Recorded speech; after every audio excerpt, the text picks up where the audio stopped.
मित्रांनो, काल finally big boss Marathi season 6ची सुरुवात झाली. घरामध्ये नवनवीन अतरंगी सदस्य देखील एंटर झाले.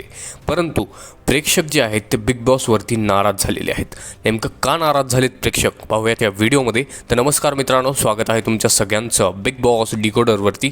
मित्रांनो, व्हिडिओच्या सुरुवातीला एक छोटंसं आवाहन करतो की या व्हिडिओला जर लाईक केलं नसेल तर पटकन लाईक करा आणि चॅनलला सबस्क्राईब करायला विसरू नका. तर मित्रांनो, गेले कित्येक दिवस झालं प्रेक्षक जे आहेत ते वाट पाहत होते की बिग बॉस येतोय. परंतु शेवटी प्रेक्षकांच्या पदरी जी आहे ती निराशा पडलेली आहे. आणि याचं एकमेव कारण म्हणजे घरात आणलेले सदस्य. ज्या प्रकारचे घरात कंटेस्टन्स आणलेत त्यावरून तर प्रेक्षकांना असंच वाटत आहे की पूर्णपणे या ठिकाणी सीझन 5ची कॉपी करण्यात आलेली आहे. म्हणजे ज्या प्रकारे सीझन 5ला कंटेस्टन्स यांनी आणले होते, जसं की अरबाज पटेल, निकी तांबोळी, सूरज चव्हाण, तर या ठिकाणी सीझन 5ची कॉपी करण्याचा प्रयत्न या सीझनमध्ये केला जातोय. आता प्रेक्षकांना देखील मान्य आहे की सीझन 5 जो आहे तो पूर्णपणे हिट झालेला, म्हणून सीझन 6वरती बर्डन राहणार आहे. परंतु याचा अर्थ असा नाही की सीझन 5चीच पूर्णपणे या ठिकाणी कॉपी केली पाहिजे.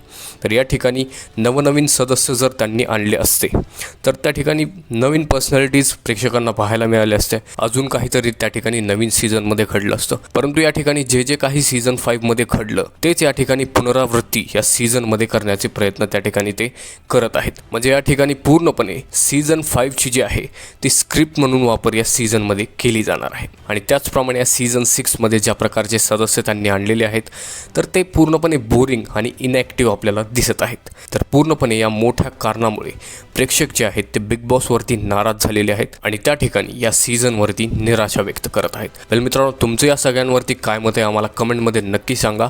काय वाटतं तुम्हाला, हा सीझन हिट होईल की फ्लॉप, हे देखील आम्हाला कमेंटमध्ये सांगा. हा व्हिडिओ आवडला असेल तर लाईक करा आणि अशाच एक्सक्लुझिव्ह अपडेट्स आणि गॉसिपसाठी फक्त सबस्क्राईब करा बिग बॉस डिकोडरला. मी भेटतो तुम्हाला नवीन व्हिडिओमध्ये. तोपर्यंत धन्यवाद.